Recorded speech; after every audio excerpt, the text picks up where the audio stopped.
성경은 남자와 여자 간의 사랑을 하나님께서 하나님의 사람들을 사랑하시는 그 사랑에 비유해서 말씀을 하실 때가 많습니다. 특별히 아가서는 그 절정입니다. 하나님께서 하나님의 사람들을 택하시고 사랑하시고 그 사랑이 어떻게 진행되어 가는가, 아가서는 너무나 적나라하게 표현하고 있습니다. 그래서 많은 사람들이 연애 편지를 쓸 때 어떻게 해서 될지 알지 못할 때 아가서 구절을 참조해서 연애 편지를 쓰면 연애 편지의 성공률이 확 올라간다고, 그래서 아가서를 인용하는 그런 경우도 있습니다. 그 밖에서 성경은 여러 곳에서 하나님 백성에 대한 사랑을 남녀 간의 사랑에 비유해서 표현하고 있습니다. 이스라엘은 하나님의 사랑을 받은 백성들이었습니다. 그런데 그들이 하나님의 사랑을 버리고 우상을 섬기고 그 수많은 죄로 하나님 마음을 아프게 하고 하나님을 떠났을 때 하나님이 그들에게 말씀하십니다. 자, 우리 23장 35절 말씀을 같이 한번 읽습니다. 그러므로 주 여호와께서 이같이 말씀하셨느니라. 네가 나를 잊었고 또 나를 네 등 뒤에 버렸은즉 너는 내 음란과 내 음행의 죄를 담당할지니라. 아멘. 하나님께서 이스라엘 백성이 하신 말씀이에요. 네가 나를 잊어버렸다. 잊어버릴 뿐 아니라 나를 네 등 뒤에 버렸다. 그것이 바로 음란이고 그것이 바로 음행이라는 것입니다. 그렇습니다. 우리가 하나님보다 더 사랑하는 것, 나를 지으시고 만드신 하나님보다 더 우선순위에 두는 것, 우리의 목숨을 다하고 뜻을 다하고 마음을 다하여 사랑해야 할 하나님을 사랑하지 않고 그 하나님보다 더 사랑하는 어떤 것이 있을 때 그것은 우리를 음란하게, 우리를 음행하게 만드는 죄라는 것입니다. 오늘 이 땅에 많은 사람들이 당장 눈앞에 이익과 달게 윤리, 도덕, 신의, 의리 이런 걸 헌신짝처럼 버립니다. 불과 우리 한 세대 전만 해도 비록 내가 배가 고파서 굶어 죽을지언정 신의를 지키고 의리를 지키고 윤리를 지키고 도덕을 지켰습니다. 체면을 지켰습니다. 유교의 가장 기본적인 근간을 이루는 사상 중에 측은지심, 수호지심 이런 것들이 있습니다. 수호지심, 부끄러움을 안다는 거예요. 어디 가서 명분과 어떤 합당한 그런 이 원인이 없음에도 불구하고 뭐를 주장하거나 욕심부리는 것, 그건 군자가 해서는 안 될 일이다.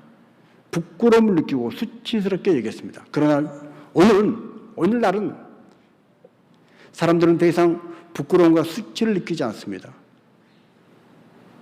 눈앞에 작은 이익과 달게 부끄러움을 무릅쓰고 수치를 전혀 느끼지 않고 철면피처럼 그런 행동들을 하고 그런 선택을 합니다. 하나님 앞에서 믿음을 지키고 신의를 지켜야 할 이스라엘이 눈앞에 작은 이익과 쾌락을 얻으려고 우상을 섬기고 하나님을 뒤로 버리고 그 우상을 쫓아갔다는 것입니다. 그럼에도 불구하고 하나님은 그 백성을 포기할 수 없었습니다. 호세아서에 하나님은 호세아 선지자에게 말씀하십니다. 너를 버리고 다른 남자를 쫓아간 네 아내 고멜을 가서 돈을 주고 다시 찾아와라는 거예요. 바람이 나서 남편을 버리고 자식을 버리고 다른 곳으로 간 고멜을 가서 돈을 주고 찾아오라는 거예요. 호세아는 이해할 수 없는 그 하나님 말씀에 순종하여 고멜을 돈을 주고 찾아옵니다. 제발 다시는 그런 일 하지 말고 자식들과 함께 하나님 허락하신 단란한 가정을 꾸미고 잘 살아보자 용서했습니다. 그러나 또 고면은 바람이 나서 집을 나갑니다. 하나님은 또 찾아오라 말씀하십니다. 반복된 이런 이야기들을, 그런 이야기들이 성경에 나오고 있습니다. 제가 아주 어렸을 때입니다. 저희 동네에 옥도 아저씨라는 분이 계셨어요. 지금은 고인이 되신 지 오래됐지만 이 옥도 아저씨는 우리 어린아이들이 볼 때도 마을에서 똑똑한 사람 중에 한 사람이었습니다. 마을에 무슨 일이 있을 때 그분이 얘기를 하면 노론대소하고 다 귀를 기울이고 그 주장을 따라갈 만큼 영향력 있는 사람이었어요. 키도 아주 크고 잘생겼어요. 그런데 어느 날 그 옥도 아저씨의 부인이 총각하고 바람이 나가지고 집을 나가버렸다는 거예요. 그때는 아주 어려서 아니 저렇게 똑똑한 사람, 잘난 사람이 남편인데 왜 자식들도 있는데, 자식도 셋이나 있는데 놔두고 집을 나갔을까? 정말 꼬맹이들이었지만, 어린아이들이었지만 그 옥도 아저씨 집 그 참 이상하게 됐네. 어른들도 그렇게 얘기를 했습니다. 그리고 시간이 흘러서 그 일을 잊어버릴 즈음, 이제 동네 사람들도 더 이상 관심이 없고 그럴 즈음에 그 아주머니가 다시 집으로 돌아왔다는 얘기를 들었어요. 그런데 그 옥도 아저씨가 부인이 집을 나가고 있던 그 몇 년 동안에 그렇게 영향력 있고 그렇게 누가 봐도 당당했던 사람이 고개를 푹 숙이고 풀이 죽어서 사람들을 만나기를 꺼려하고, 그리고 온 동네 사람들이 마치 그 옥도 아저씨를 죄인 취급하는 거예요. 그리고 그 집 아이들 셋은 천덕꾸리가 되었습니다. 그러다가 몇 년 뒤에 그 아주머니가 다시 집으로 돌아왔다는 거예요. 제 기억에 그때쯤엔 제가 아마 중학생쯤 된 것 같은데, 그래도 다행이다, 잘 됐다 싶었던 그런 생각이 들었습니다. 그런데 어른들 이야기를 들어보니 남편은 용서하고 받아들였는데 아이들이, 중학생이 되고 고등학생이 된 아이들이 이 엄마를 거부하는 거예요. 받아들이지 않는 거예요. 막내 셋째만 아직 어리기 때문에 엄마 그러고 아무것도 모르고 엄마를 받아들였어요. 그렇게 모든 게 제자리를 찾았나 싶었지만 이 옥도 아저씨는 여전히 떳떳하지 못하고 당당하지 못하고 옛날 그 총기 있었던 똑똑했던 그 모습을 회복하지 못하고 동네에서 왕따처럼 죄인처럼 그렇게 쓸쓸하게 살다가 죽고 말았습니다.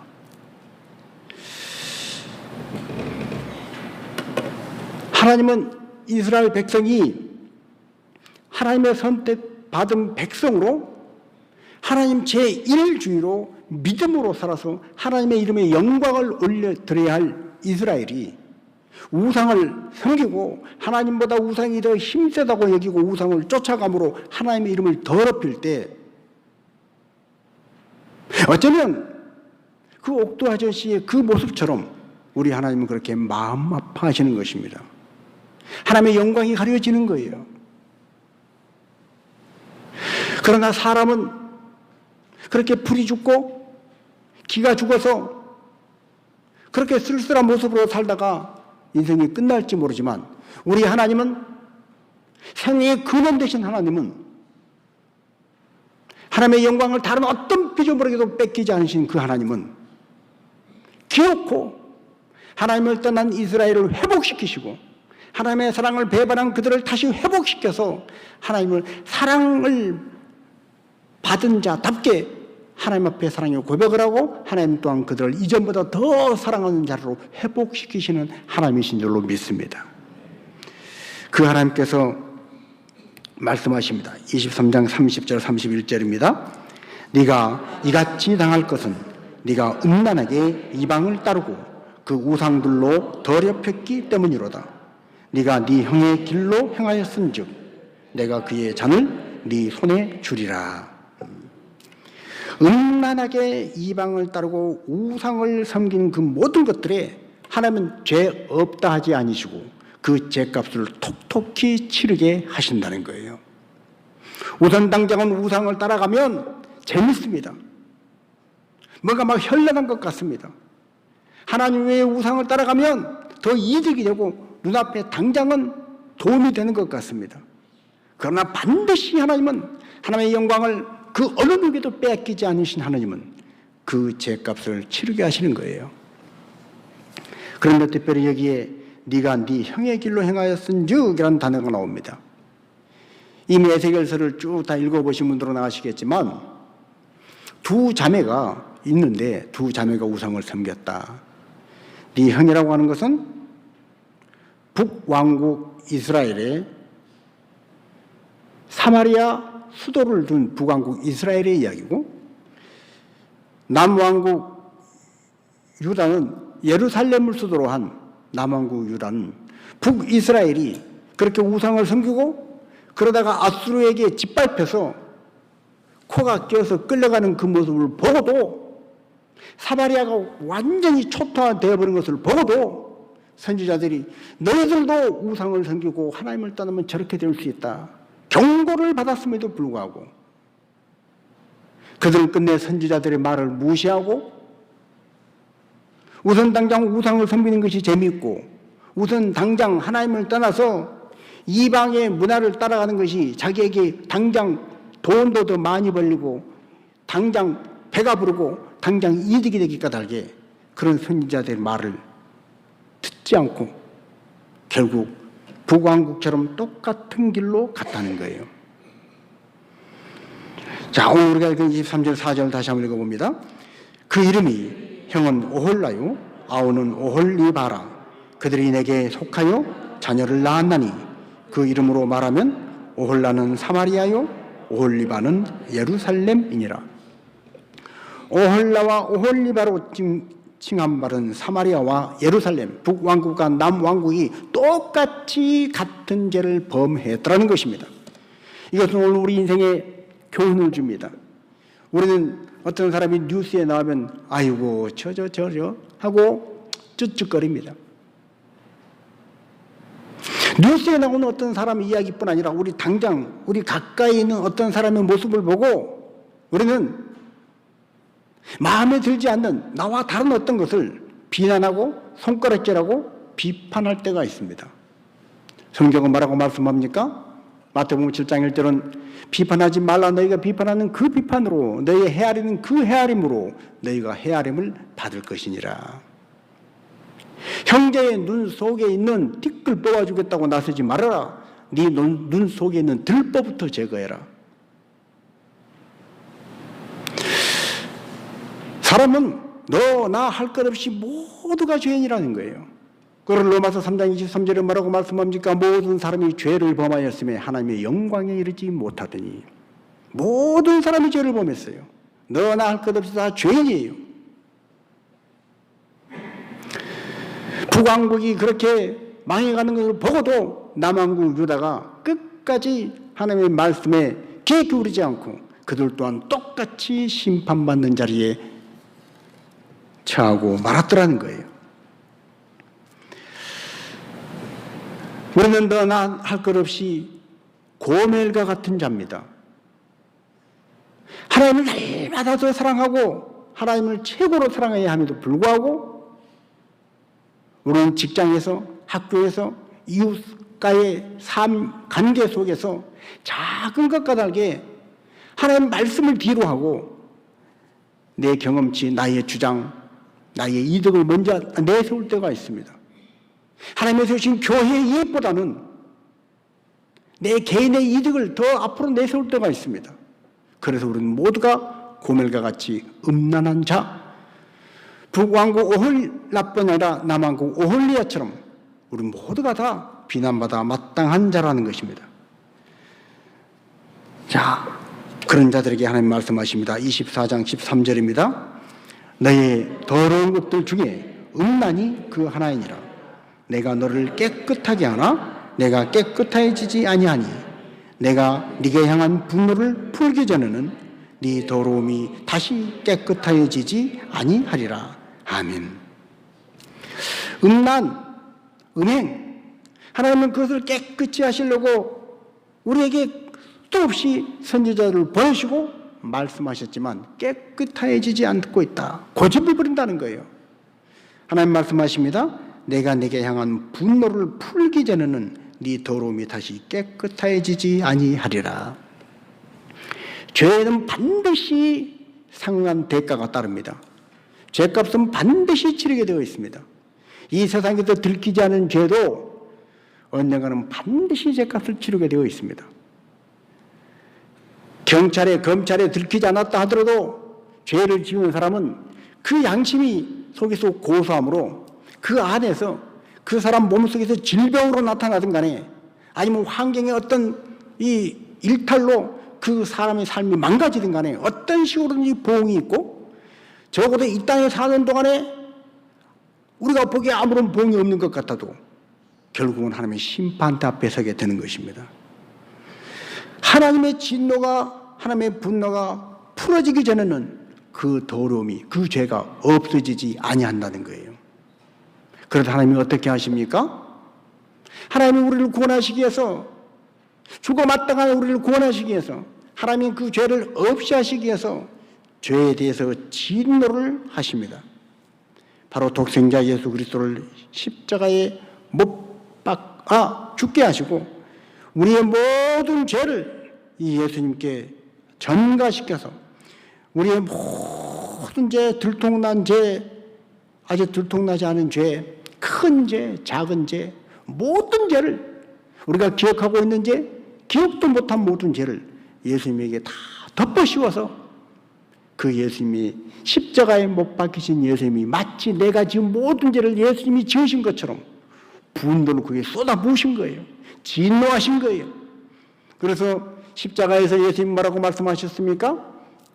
엘리 엘리 라마 사박다니, 하나님 하나님 어찌하여 나를 버리시나이까.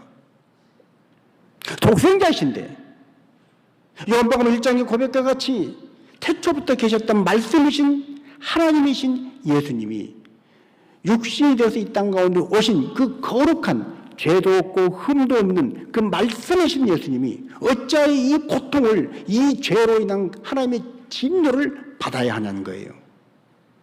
바로 저와 여러분을 구원하시기 위한 하나님의 사랑인 줄로 믿습니다. 하나님이 그렇게 예수님께 모든 진노를 쏟아부었습니다. 엘리 엘리 라마 사박다니, 나의 하나님 나의 하나님 어찌하여 나를 버리시나이까. 그렇게 진노를 쏟아붓고 하나님의 분노가 풀어져서 오늘 우리는 십자가를 통해서, 예수님의 십자가를 통해서 구원받게 되는 것입니다. 이스라엘은 하나님 앞에 죄를 지었습니다. 그들은 거짓 선지자들이 괜찮다, 괜찮아, 안 망해, 그런 거짓된 말을 위안 삼아서 하루하루 버텨가는 거예요. 아수르가 망했음에도 불구하고 남왕국 유다는 그걸 뻔히 보고도 거짓 선지자들이 괜찮아, 북왕국 사마리아에는 하나님의 성전이 없었잖아. 그러나 남왕국 우리 예루살렘에는 하나님의 성전이 있어. 그러니까 북왕국하고 틀려. 똑같이 죄를 지었지만 우리는 예루살렘에 성전이 있기 때문에 안 망해. 그런 거짓된 평화, 거짓된 선지자들의 말을 듣고 남왕국 예루살렘은 끝까지 버티다가 결국 바벨론에 성전까지 다 무너지고 마지막 왕 시드기야는 두 눈이 뽑혀서 포로로 잡혀가는 그 끔찍한 심판을 당하게 된 것입니다. 그들은 바벨론의 포위당에서야 깨닫습니다. 그렇구나.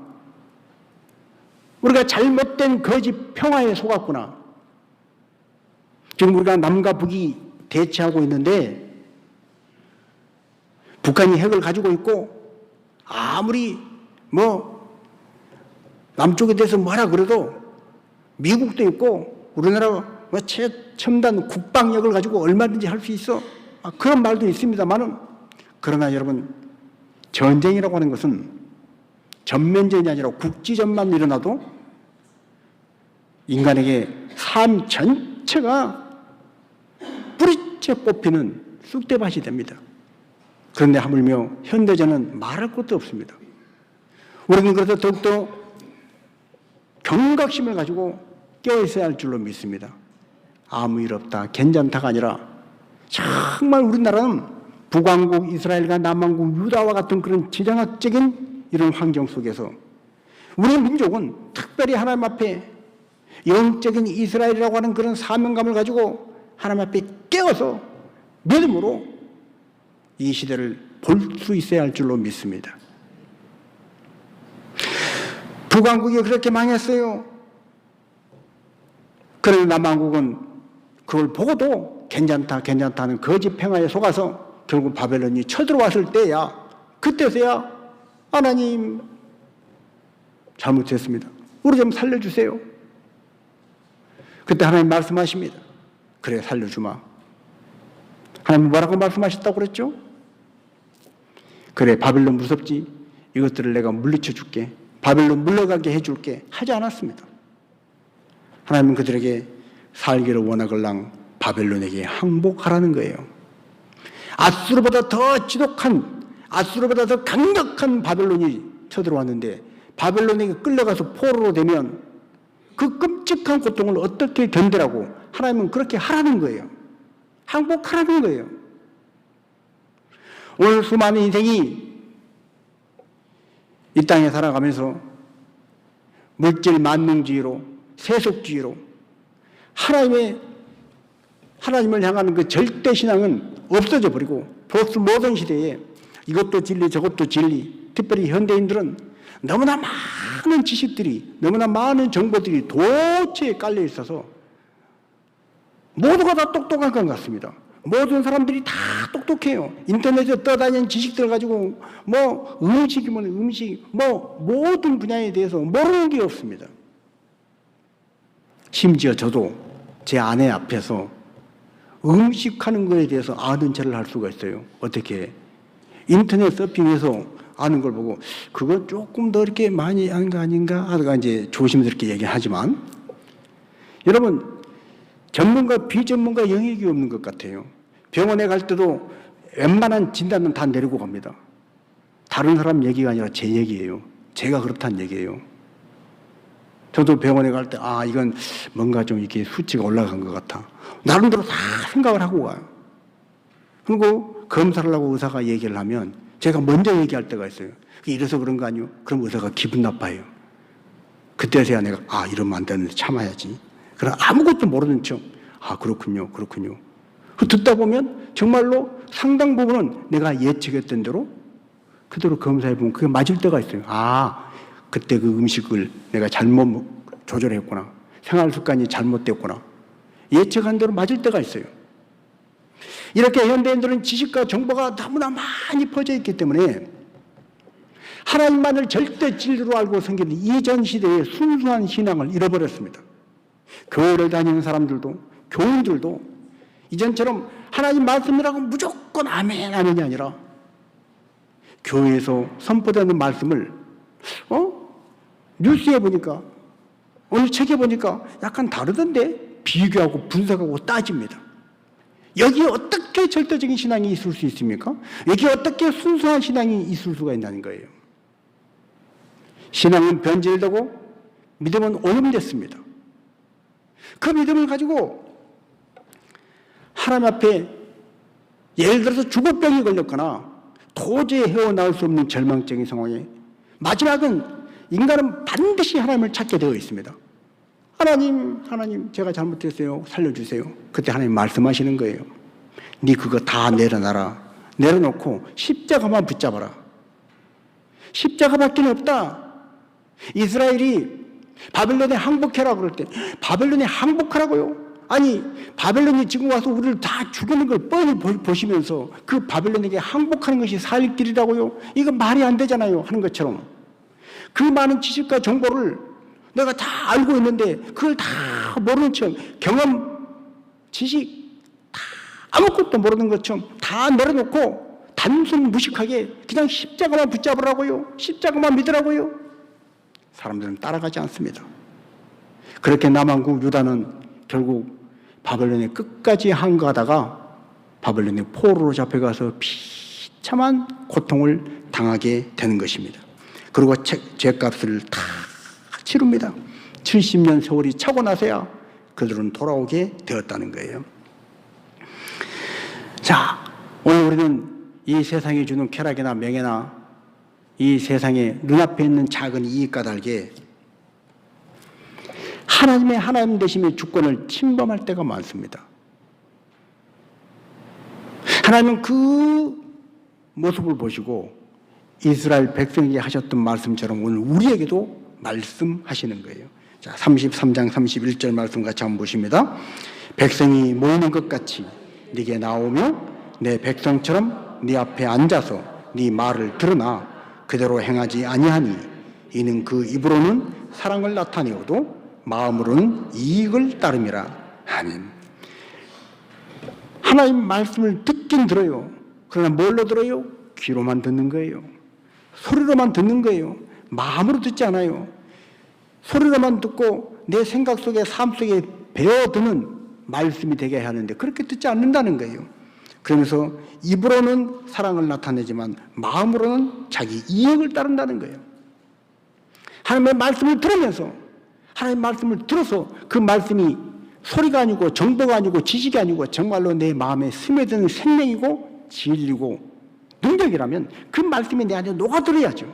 녹아들어서 하나님이 내 인생의 주인입니다. 하나님 감사합니다. 고백이 입으로만이 아니라 삶으로 나타나야 한다는 거예요. 하나님 감사합니다.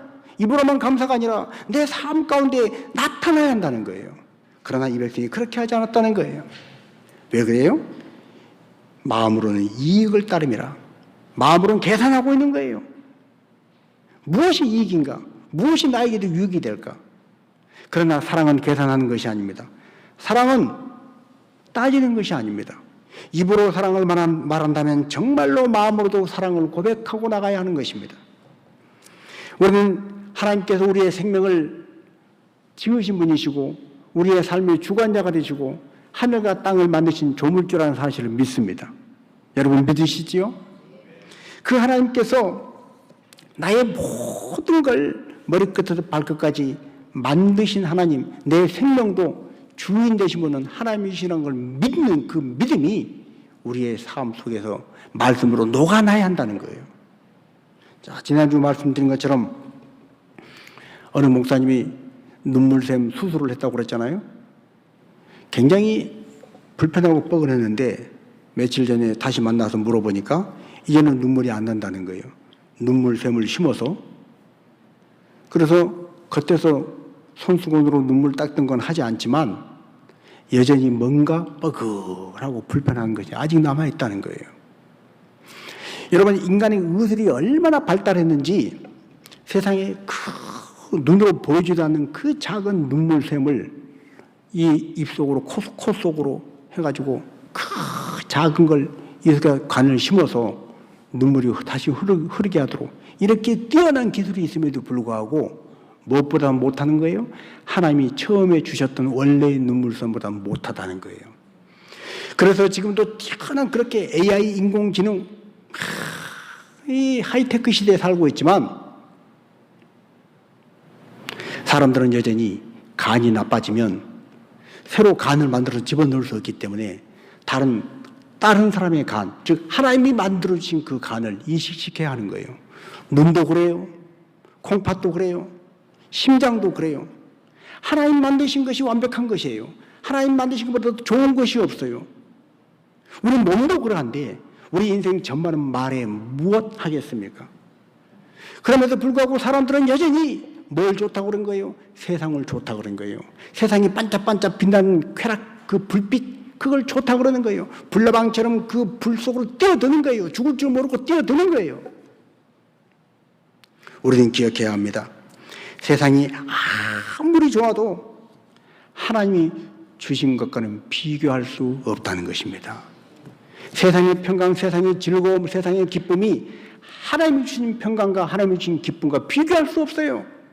요한복음 14장 우리에게 말씀하시오. 평안을 너희에게 주느니 내가 너희에게 주는 평안은 세상이 줄 수도 없고 세상이 알 수도 없다는 거예요. 여러분, 우리는 예수 그리스도 안에서 세상이 우리에게 줄 수 없는 기쁨, 세상이 알 수 없는 그 평강을 예수님 안에서 하나님께로부터 받은 백성, 성도인 줄로 믿습니다. 이제 이 기쁨과 이 평안과 이 하나님 주신 하나님 것이 최고인 걸 알고 그걸 제 1순위에 두고 사는 자가 되어야 한다는 거예요. 우리는 결단코 세상을 기웃거리고 세상을 의지하고 세상을 부러워하는 자가 되어서 안 된다는 거예요. 하나님 앞에 하나님 주신 것이 최고인 것을 믿는 절대 믿음으로 나아갈 때 거기에 하나님께서 열어놓으신 진정한 기쁨과 평안과 행복과 승리의 열매가 있는 줄로 믿습니다. 자, 그렇다면 이스라엘이 항복은 하지 못하겠고, 그러나 이 바벨론을 물리칠 힘은 없고, 그래서 남왕국 유다가 선택한 방법이 뭐예요? 그건 애굽을 의지한 것입니다. 애굽이 있으니까 우리를 도와주겠지. 그런데 성경은 뭐라고 그래요? 자, 29장 6절, 7절 말씀 같이 한번 보십니다. 애굽은 본래 이스라엘 족속에게 갈 때 손으로 잡은즉 네가 부러져서 그들의 모든 어깨를 찢었고 그들이 너를 의지한즉 네가 부러져서 그들의 모든 허리가 흔들리게 하였느니라. 아멘. 갈대아 사람들, 즉 바벨론 군대들 앞에서 두려워 떨던 그들이 의지한 건 애굽이었습니다. 이스라엘 족속이 의지한 애굽은 근데 뭐라는 거예요? 갈대 지팡이라는 거예요. 그래서 그들이, 즉 이스라엘 족속이 애굽을 손으로 잡은 즉 부러져 버리고 애굽을 의지한 즉 부러져서 이스라엘의 모든 허리가 흔들리게 하였느니라. 애굽을 의지하고 세상을 의지하는 사람의 종말이 바로 이와 같다는 것입니다. 여러분, 우리 인생을 살면서 하나님 안에서 얻는 참된 평강과 기쁨의 그 기쁜 맛을 온전히 체험하지 못하고 맛보지 못한 사람은 교회 다녀도 별거 없어, 하나님 믿어봐야 여전히 문제는 많고 하나님 말씀 들어 해봐야 여전히 평강이 안 온 것 같아, 불안해. 그러면서 세상에 어떤 안전장치를 자꾸 추구합니다. 세상의 즐거움, 쾌락, 재미를 쫓아갑니다. 그러나 성경은 말합니다. 그 모든 것이 뭐라는 거예요? 갈대 지팡이라는 거예요. 갈대 지팡이. 집으면 부러져버릴 갈대 지팡이. 우리는 그래서 이 허황된 애굽의 것을 의지하는 것이 아니라 전능하신 하나님, 나를 만드시되 완벽하게 만드신 하나님, 그 하나님을 철저히 신뢰하고 의뢰하며 살아야 할 줄로 믿습니다. 우리가 가지고 있는 눈, 우리가 가지고 있는 심장, 간, 콩팥, 하다못해 눈물샘 작은 것까지도 하나님께서 맨 처음 만들어주신 그것이 가장 완벽하고 가장 최고의 것이고 그 어떤 것으로 대체할 수 없듯이 우리의 인생 전반에 걸친 모든 것 또한 하나님이 주시는 평강과 하나님이 주시는 기쁨이 내 안에 있어야 그 평강과 기쁨이 진정 참이란 것이에요. 세상 어디에서도 얻을 수 없고 어디에서 보는 그 즐거움 쾌락으로도 비교할 수 없는 그 참된 기쁨이 하나님 안에 있는 줄로 믿습니다. 마약이 주는 짜릿한 쾌락, 마약이 주는 그 즐거움보다도 하나님 안에서 성령에 취해서 성령 안에 누리는 그 기쁨은 이루 말할 수 없는 영원한 엔돌핀인 것입니다. 하나님은 전능하신 분이시기 까닭입니다. 자, 에스겔서 37장 우리 9절 10절 같이 한번 읽습니다. 인자야, 너는 생기를 향하여 대언하라. 생기에게 대언하여 이르기를 주 여호와께서 이같이 말씀하시기를 생기야 사방에서부터 와서 이 죽음을 당한 자에게 불어서 살아나게 하라 하셨다 하라. 이에 내가 그 명령대로 대언하였더니 생기가 그들에게 들어가매 그들이 곧 살아나서 일어나서는데 극히 큰 군대더라. 아멘. 여러분, 에스겔 골짜기의 마른 뼈다귀와 같이 우리 인생이 그렇게 절망적이고 우리 인생이 그렇게 다 모든 것이 다 끝나버린 것 같은 그런 끝자락이라 할지라도 하나님께서 명령하시고 생기가 불어오면, 사방에서부터 생기가 불어오면 죽음을 당한 그 자에게 다시 살아나게 하는 놀라운 역사가 일어날 줄로 믿습니다. 하나님의 생기를 받으면, 들어가면 그들이 무덤 안에 있을지라도 살아난다는 거예요. 자, 11절과 12절도 같이 한번 읽습니다. 인자야, 이 뼈들은 이스라엘 온 족속이라. 그들이 이르기를 우리의 뼈들이 말랐고 우리의 소망이 없어졌으니 우리는 다 멸절되었다 하느니라. 그러므로 너는 대언하여 그들에게 이르기를 주 여호와께서 이같이 말씀하시기를 내 백성들아, 내가 너희 무덤을 열고 너희로 거기에서 나오게 하고 이스라엘 땅으로 들어가게 하리라. 아멘. 이스라엘 족속은 마른 뼈와 같았어요. 소망이 없습니다. 말라버렸습니다. 소망이 없어지고 멸절됐다고 말합니다. 그러나 하나님께서 그들 무덤을 열고 다 죽어서 끝나버리고 썩어서 뼈만 남은 그 뼈마저도 말라버린 마른 뼈와 같은 소망 없는 이스라엘을 다시 너희 하나님의 약속의 땅으로 들어가게 하리라. 바벨론의 포로로 끌려가서 감옥살이를 하고 자유가 없고 바벨론 그발 강가에서 피눈물을 흘리고 우리 아들, 딸, 손자, 손녀 다 끝났다. 아무런 희망이 없다. 그 고통 가운데 있는 그들, 하나님이 때가 되매 돌아오게 하시되 무덤을 열고 마른 뼈를 불러내어서 생기를 불어넣어서 큰 군대처럼 일어나게 하신 것처럼 그들을 다시 이스라엘 땅으로 돌아오게 하시리라. 우리가 살아가는 인생의 죄로 인하여, 실수로 인하여, 지난날의 허물로 인하여, 지금까지 잘못된 생각과 판단으로 인하여 오늘 내 인생이 어떻든 간에, 우리 가족의 형편이 어떠하든지 간에 지금 회개하고 십자가를 붙잡는 사람을 하나님은 십자가를 통한 생기를 불어넣어 주셔서 다시 소망 가운데 있게 하실 줄로 믿습니다. 바로 오늘부터, 지금부터 하나님의 생명 안에 그 평강을 누리는 하나님의 백성으로 세워 주실 줄로 믿습니다.